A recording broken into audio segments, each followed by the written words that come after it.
Praise the Lord. இன்றைய தியானம் பிரசங்கி 7:12 முதல் 20 வரை. ஞானம் கேடகம், திரவியமும் கேடகம். ஞானம் தன்னை உடையவர்களுக்கு ஜீவனை தரும். இதுவே அறிவின் மேன்மை. தேவனுடைய செயலை கவனித்துப் பார். அவர் கோணலாக்கினதை நேர்மையாக்கத்தக்கவன் யார்? வாழ்வு காலத்தில் நன்மையை அனுபவித்திரு, தாழ்வு காலத்தில் சிந்தனை செய். மனுஷன் தனக்கு பின் வருவது ஒன்றையும் கண்டுபிடிக்காதபடிக்கு தேவன் இவ்விரண்டையும் ஒன்றுக்கொன்று எதிரடியாக வைத்திருக்கிறார். இவை எல்லாவற்றையும் என் மாயை நாட்களில் கண்டேன்.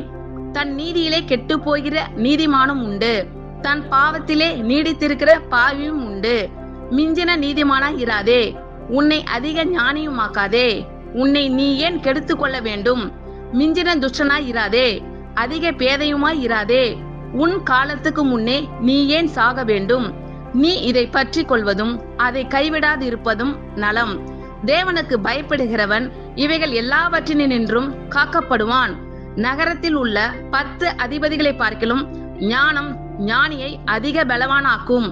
ஒரு பாவமும் செய்யாமல் நன்மையே செய்யத்தக்க நீதிமான் பூமியில் இல்லை. ஆமென். Thank you Lord.